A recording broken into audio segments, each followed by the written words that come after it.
শুরুতে জানিয়ে দেব, ইউক্রেনকে অস্ত্র দেওয়া নিয়ে দক্ষিণ কোরিয়াকে কঠোর হুঁশিয়ারি করল পুতিন। জানিয়ে দেব, ইসরায়েল ক্রমেই কোণঠাসা হচ্ছে ইরানের বিরুদ্ধে, ইসরায়েলি সামরিক কূটনৈতিক বিকল্পহীন।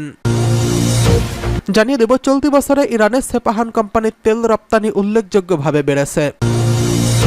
এদিকে ইহুদিবাদী ইসরায়েলের ৭০,০০০ সেনা পঙ্গু, আতঙ্কিত হচ্ছে ইসরায়েল। সর্বশেষ রয়েছে হিজবুল্লাহর মহাসচিবের হুমকি, প্রতিক্রিয়ায় যা বলল সাইপ্রাস। ইউক্রেনকে অস্ত্র দেওয়া নিয়ে দক্ষিণ কোরিয়াকে পুতিনের কঠোর হুঁশিয়ারি। যুদ্ধে ইউক্রেনকে অস্ত্র দেওয়া নিয়ে দক্ষিণ কোরিয়াকে সতর্ক করে দিয়েছেন রাশিয়ার প্রেসিডেন্ট ভ্লাদিমির পুতিন। তিনি বলেছেন, ইউক্রেনকে অস্ত্র দেওয়া হলে হবে বড় ভুল। আগ্রাসন হলে একে অপরকে সাহায্য করতে রাশিয়া ও উত্তর কোরিয়ার নতুন চুক্তির পর সিউল বলেছিল তারা অস্ত্র দেওয়ার সম্ভাব্যতা বিবেচনা করছে। এরপরই পুতিনের এই হুঁশিয়ারি এলো। পুতিন সাংবাদিকদের বলেন, যদি সিউল কিয়েভকে অস্ত্র দেওয়ার সিদ্ধান্ত নেয় তবে মস্কো এমন সিদ্ধান্ত নেবে যা দক্ষিণ কোরিয়ার বর্তমান নেতৃত্বকে খুশি করবে না। পিয়ংইয়ংয়ে জমকালো এই সফরের পর রাশিয়ার প্রেসিডেন্ট ভিয়েতনাম গিয়ে সাংবাদিকদের সঙ্গে কথা বলেন। পিয়ংইয়ং সফরে পুতিন উত্তর কোরিয়ার নেতা কিম জং উনের সঙ্গে যৌথ একটি প্রতিরক্ষা চুক্তিতে সই করেন। পুতিনের হুঁশিয়ারি, যুক্তরাষ্ট্র ও মিত্র দেশগুলো যদি ইউক্রেনকে অস্ত্র দেওয়া অব্যাহত রাখে তবে মস্কো পিয়ংইয়ংকে অস্ত্র দেবে। রাশিয়ার প্রেসিডেন্ট ভ্লাদিমির পুতিন বলেন, যারা অস্ত্র সরবরাহ করে তাদের বিশ্বাস আমাদের সঙ্গে যুদ্ধ করছে না। আমরা পিয়ংইয়ং সহ বিশ্বের অন্যান্য অঞ্চলে অস্ত্র সরবরাহের অধিকার রাখি। জাতীয় নিরাপত্তা বিবেচনায় সিউল রাশিয়া উত্তর কোরিয়ার চুক্তির নিন্দা জানিয়েছেন। সিউলের জাতীয় নিরাপত্তার পরামর্শক চ্যাং হো জিন বলেছেন, তার দেশ ইউক্রেনকে অস্ত্র সহায়তা দেওয়ার বিষয়টি পুনর্বিবেচনার পরিকল্পনা করছে। পুতিনের হুঁশিয়ারির পর দক্ষিণ কোরিয়ার প্রেসিডেন্সিয়াল অফিস শুক্রবার বলেছেন, তারা ইউক্রেনে অস্ত্র সরবরাহে বিভিন্ন বিকল্প বিবেচনা করবে এবং তাদের অবস্থান নির্ভর করবে রাশিয়া বিষয়টি কিভাবে নেয় তার উপর। দক্ষিণ কোরিয়া চুক্তির প্রতিবাদ জানাতে রাশিয়ার রাষ্ট্রদূত জর্জি তলব করেছেন এবং বলেছেন, তারা চায় মস্কো পিয়ংইয়ংয়ের সঙ্গে সামরিক সহযোগিতা অবিলম্বে বন্ধ করুক। এদিকে ইসরায়েল ক্রমেই কোণঠাসা হচ্ছে ইরানের বিরুদ্ধে, ইসরায়েলি সামরিক কূটনৈতিক বিকল্পহীন। পার্স টুডের মার্কিন দৈনিক নিউ ইয়র্ক টাইমস লিখেছে, ইহুদিবাদী ইসরায়েলের প্রধানমন্ত্রী পার্স টুডে বেনিয়ামিন নেতানিয়াহু এবং তার ধ্বংসাত্মক নীতিগুলোর মাধ্যমে ইহুদিবাদী শাসক গোষ্ঠীকে দিন দিন বেশি একঘরে করেছেন। দৈনিকটি লিখেছেন, শান্তির সময় ইসরায়েলের নীতিমালা উন্মাদনাময়, কিন্তু যুদ্ধের সময় সেসব পরিপূর্ণ উন্মাদনায় ভরপুর হয়ে ওঠে। ইসরায়েল প্রতিদিনই বন্ধু হারাচ্ছে, কারণ কোনো দেশই এসব নীতির সহযোগী বা সহযোগিতাকারী হতে চায় না। পার্স টুডে জানিয়েছে, বিশিষ্ট মার্কিন সাংবাদিক ও বিশ্লেষক টমাস ফ্রেডম্যান কিছুকাল আগে একটি প্রবন্ধে উল্লেখ করেছেন যে ইসরায়েলের নীতিমালাগুলো ধ্বংসাত্মক। তার ওই প্রবন্ধের নাম, যে ইসরায়েলকে আমি চিনতাম তা ধ্বংস হয়ে গেছে। নেতানিয়াহুর দল ও চরম উগ্র ডানপন্থীদের দলের যে জোট নির্বাচনে বিজয়ী হয়ে সরকার গঠন করেছিলেন সে বিষয়ে ফ্রেডম্যান লিখেছেন, এই জোটের চরমপন্থী হওয়ার বিষয়ে আমি যখন কঠোর হুঁশিয়ারি দিয়েছিলাম তখন অনেকেই আমার বিরোধিতা করছিলেন। এখন ঘটনা প্রবাহ দেখিয়ে দিয়েছে যে তারা ভুল করছিলেন এবং বর্তমান পরিস্থিতি এমনকি অতীতের চেয়েও অনেক শোচনীয় হয়েছে। ইসরায়েল এখন বিপদের মধ্যে রয়েছে। এই মার্কিন বিশ্লেষক স্বীকার করেছেন যে ইসরায়েল এখন ইরানের মুখোমুখি হচ্ছে, যে ইরান একটি আঞ্চলিক শক্তি। ইরানের মোকাবেলায় ইসরায়েলের কোনো কূটনৈতিক জবাবের বিকল্প নেই এবং নেই কোনো সামরিক বিকল্প। ফ্রেডম্যানের মতে, ইসরায়েলের গাজা, লেবানন ও পশ্চিম তীরেও যুদ্ধ সম্ভাবনার মুখোমুখি। তিনি এ প্রসঙ্গে লিখেছিলেন, হিজবুল্লাহর এমন সব নিখুঁত ক্ষেপণাস্ত্র রয়েছে সেগুলো ইসরায়েলের এক বিশাল অঞ্চলের অবকাঠামো ধ্বংস করে দিতে পারে।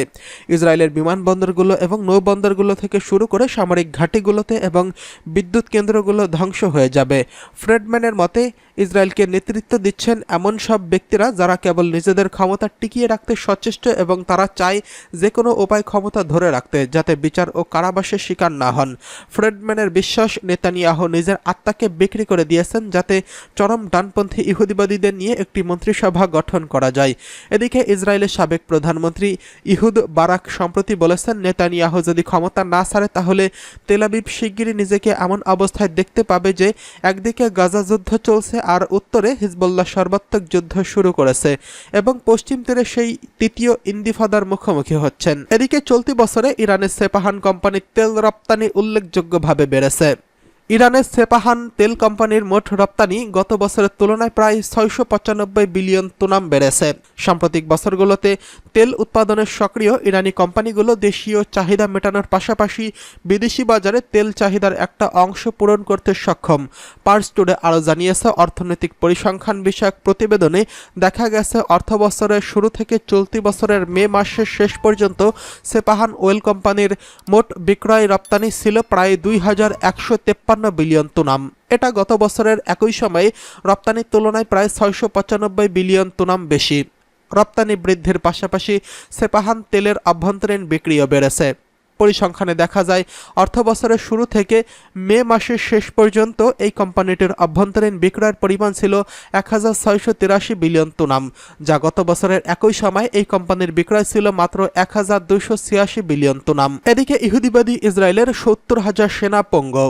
গাজা উপত্যকায় ইসরায়েলি আগ্রাসন 9 মাস অতিক্রান্ত হয়েছে কোনো রকম অর্জন ছাড়াই, বরং উল্টো তেল আবিবের জন্য সামরিক সরঞ্জাম সরবরাহ করা এবং সেনাদের রক্ষণাবেক্ষণের ব্যাপারে সংকটের মাত্রা দিন দিন বেড়েই চলেছে।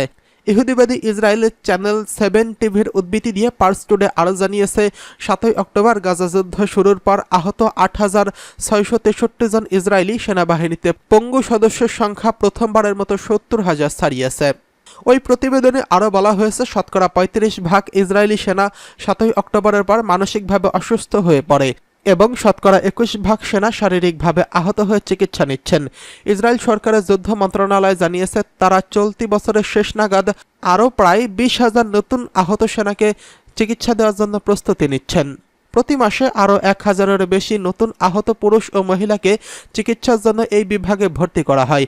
আহতদের শতকরা 95% পুরুষ, তাদের প্রায় শতকরা 70% রিজার্ভ সেনা।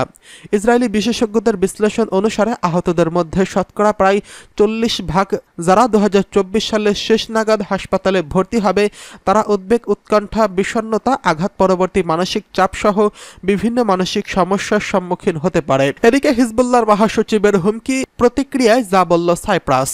ইসরায়েলের পরিকল্পনা সম্পর্কে ধারণার বশে প্রথমবারের মতো ইউরোপীয় দেশ সাইপ্রাসে হামলার হুমকি দিয়েছেন হিজবুল্লাহর মহাসচিব হাসান নাসরুল্লাহ। তিনি ধারণা করেছেন, সর্বাত্মক যুদ্ধ শুরু হলে সাইপ্রাস দখলদার ইসরায়েলি বাহিনীকে তাদের বন্দর ও ঘাঁটি ব্যবহার করতে দিতে পারে, কিন্তু সাইপ্রাস বলেছে তারা কোনো সংঘাতে জড়িত হবে না। নাসারুল্লাহ বলেন, লেবাননে হামলা চালানোর জন্য যদি সাইপ্রাসের বন্দর ও ঘাঁটি ইসরায়েলি শত্রুদের জন্য খুলে দেওয়া হয়, এটির অর্থ হবে সাইপ্রাসের সরকার এই যুদ্ধের অংশ এবং প্রতিরোধ বাহিনী তাদের বিরুদ্ধে যুদ্ধের অংশ হিসেবে কাজ করবে।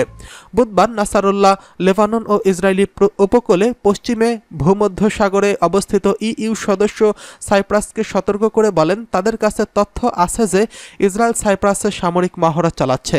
সাইপ্রাস সরকারের মুখপাত্র বলেছেন, হিজবুল্লাহর প্রধানের দেওয়া বিবৃতি হুমকি ও বাস্তবতায় সামঞ্জস্যপূর্ণ নয় এবং সাইপ্রাস কখনো সামরিক সংঘাতে জড়িত ছিল না এবং হবেও না।